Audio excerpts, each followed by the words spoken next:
What's up everybody, how's it going? My name's Mark Roden. Welcome back to the channel. Today we're doing top 10 cars for under $1,000 for those that are really balling on a budget. Now, these cars are not going to be top of the line sports cars at all. They're also not going to be too much fun. You'll have some fun in it, but it won't be anything crazy. They're mainly a car just to get you started. These are reliable daily driver cars that you can also modify a little bit but not go overboard with it. And with that out of the way, guys, I don't like to keep the intros too long anymore, so let's get it. Number 10 is the Dodge Neon, coming with a 2-liter inline-4 making 132 horsepower, and it was front-wheel drive. There's a lot of the cars on this list that are front-wheel drive, just so you guys know. They're mostly commuter cars as well, just keep that in mind. The Neon, while still being a pretty good choice, it's this low on the list because it literally shared the same motor as a PT Cruiser. And guys, I own a PT Cruiser, and yes, PT Cruisers are a lot heavier than the Neon. The Neon was an extremely lightweight car, but that motor is just, it's so sluggish, it's so slow. It changes gear the automatic transmission at least changes gears terribly. The gear ratio is god awful. It is not fun in the slightest bit, and so a Dodge Neon probably won't be anywhere any more fun than a PT Cruiser will. I still think it's a better choice than the PT Cruiser just because it is a platform that you can build on and you can make it quicker, but it's definitely not the best one. Number 9 is the base model Chevy Cobalt, and it came with a 2-liter inline-4 making 155 horsepower. And this is another odd American sports, with quotation marks around that, sports car. They just didn't get it right. When the Cobalt came out, they were dealing with the youth-loving Japanese sports cars. Fast and Furious came out, Need for Speed Most Wanted was out, and the youth, the young kids like myself, were falling in love with JDM. And Chevy and Ford and Dodge, they saw that, so they tried to make these little commuter sports cars that look a lot like them and perform like them, but they just didn't get it right. And one of the big reasons why they never got it right is because of front wheel drive. They didn't realize that people didn't like front wheel drive. We liked rear wheel drive, and they kept pushing out these front wheel drive little commuter cars. And now there still is a community around the Cobalt, and there still is a community around the Neon, but it's just not as big. The Cobalt is definitely a better option than the Neon, and by all means, the SS Cobalt, if you can afford that, is a lot of fun, but don't expect to be no Paul Walker in a Chevy Cobalt. Number 8 is the first generation Subaru Outback, and it came with a 2.2-liter inline-4 making up to 165 horsepower, which is actually pretty good for this list. And this car was actually sitting on top of an all-wheel drive platform as well. So for winter areas, this is definitely a good choice. If you live in a winter area and you're strictly looking for a daily driver, buy a Subaru Outback for under $1,000. Easily every day of the week, this is the car to buy. It also had a unbelievable amount of space for you, as it is a Subaru, and every single freaking Subaru has like 10,000 square feet of trunk space. It was a decently fun car to drive. I have a friend who has one and he has a lot of fun, and honestly, for under 1K, like I said, this is probably the best one you can get.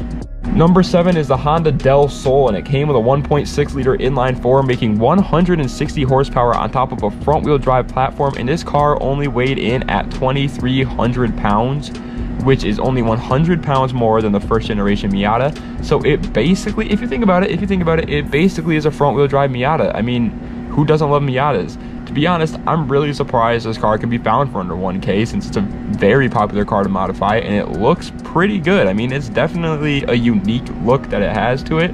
And to some people, I mean, the car looks way too weird, but to others, it looks amazing, and that's honestly, that part's up to you to decide. But if you really think about it, guys, the Miata came with 140 horsepower and it weighed 100 pounds less than this car. This car came with 160 horsepower and weighed 100 pounds more, but it was front-wheel drive.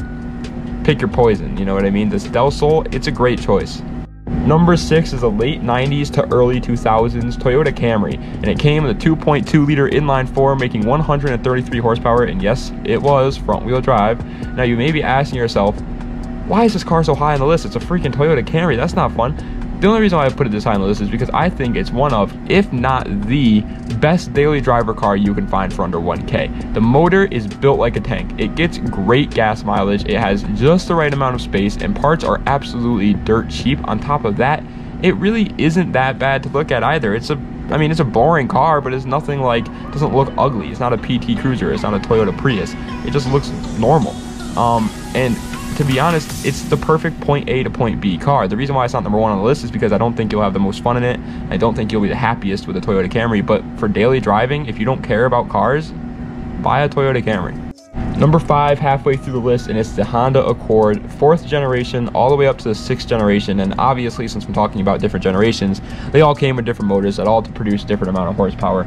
So whichever one you choose, it's still a viable option. Obviously, the earlier gens will have less horsepower, the newer gens will have more horsepower. Same with features like heated seats, backup cameras, stuff like that won't be in the earlier gens, but they will be in the later gens.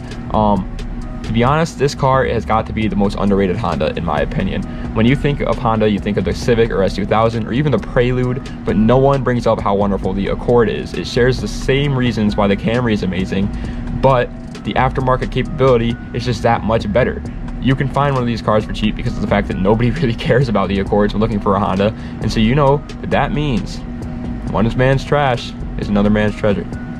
Number 4 is the Mark IV Volkswagen Jetta or Volkswagen Golf and it came with a 1.8 liter inline 4, making a hilariously small 90 horsepower, but that's the base model. If you could find a faster model for under 1K, which shouldn't be that hard, you can do it. It can go all the way up to 174 horsepower, and if you could find one that makes 174 horsepower, that is the fastest car on this list.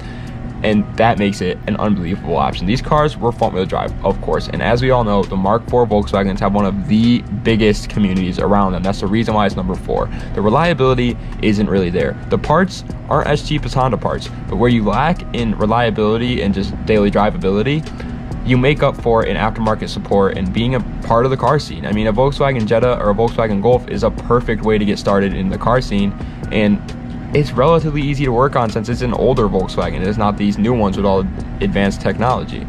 3rd place is the Honda Civic EG, and it came with a 1.6 liter inline 4, making 125 horsepower, and it was once again front wheel drive. And before you say it, I know that's incredibly slow, but I'm sure you know that the Civic is the cheapest car to modify and the easiest car to work on. It's really the best of both worlds. If you think about it, yeah, you only have 125 horsepower out of the gate, but how many times do you see a Civic EG stock? You don't. They just don't do it anymore. Every Civic EG is going to have something done to it because it's dirt cheap to do it. You can build a Civic EG with a turbo for like 800 bucks. It's unbelievably cheap for these freaking cars, and if you decide to save a little money, you can literally make this thing into a rocket with nothing but a $700 eBay turbo kit, and that's the reason why it's 3rd place. Number 2 is the Audi A4 B5, coming with a 1.8 liter turbocharged inline 4, making 150 horsepower, and it was all-wheel drive. This is the only car on this list that has a turbo from the factory, and it's only one of 2 cars on this list that are all-wheel drive, and it looks amazing, and it's a freaking Audi. Are you kidding me? I was extremely surprised to find these cars sitting under 1K, considering the fact it is my personal favorite Audi ever built. It also has all-wheel drive. Also has 150 horsepower. 150 horsepower is crazy for under $1,000, especially if you're talking about it sitting on top of an all-wheel drive platform. It isn't the most reliable, don't get me wrong. It doesn't have the biggest community around them, but they are an extremely cool car for under $1,000. But 1st place, it's the 3rd gen Chevrolet Camaro, and it came with a 2.8 liter V6, making 135 horsepower, and guess what? Guess what, baby? It had rear wheel drive, which makes this the only car on the list that has rear wheel drive. If you buy a 3rd gen Camaro for under $1,000, to be honest, you're the coolest kid in your high school, but make sure you clean it out because there is going to be heroin needles, there is going to be used condoms, there's going to be McDonald's French fries. All of that disgusting stuff is going to be inside of it, so clean it out before you invite the girls into your new Camaro. But guys, it's a what else can I say? It's a Camaro for under $1,000. That is freaking sick. It is so cool. Now, given this is the 2.8 liter V6 Camaro and it's not the V8 Camaro, but no one's gonna know that anyway. Nobody in high school knows anything about cars. That's a fact. You're not gonna sit here and pull up to school and the first thing they're gonna ask is that a V6? No, they're gonna think, oh my god, this guy has a Camaro. How cool is he? This freaking thing for under $1,000, imagine that. 135 horsepower, that's pretty slow, but it's rear wheel drive, baby. You can do donuts for days, burnouts for days. Chevy Camaro, best car for under $1,000, hands down. Alrighty guys, that is the end of this list. If you enjoyed, please like, comment, and subscribe. Top 10 videos are freaking sick. I love doing them, but I might be getting a new car soon, very soon. So, I'm holding off for that. I'm so excited that that might happen. I can't wait to share it with you guys and just share you guys my journey with the car. So please stick around for that. Turn on the notifications so that when it happens, you can be the first to view it. Also, if you guys want some SmoothStance merchandise, we got hoodies, t-shirts, and stickers. www.smoothstance.com/shop. I hope you guys enjoyed the whole little like short intro. I realized last video I wasted like 2.5 minutes just talking in the beginning without even getting to the list, so I felt bad for that. I wanted to make it up for you guys and start doing shorter intros, maybe like 30 seconds, just to explain what's going to happen in the video and then get on to it. But yeah, let me know if you guys enjoyed that. Also, let me know if there's any other cars that I missed for under 1K, because there are some cars out there that you can find for under 1K that I was like the Cadillac DeVille. That's a pretty sick car, and you can find it for under 1K, so things like that. Also, let me know what other lists you want to see. Any other lists, I can do it. You can do top 10 water bottles. If people want to see top 10 water bottles, I'll do top 10 water bottles. With that out of the way, guys, das vidania. Have a nice day.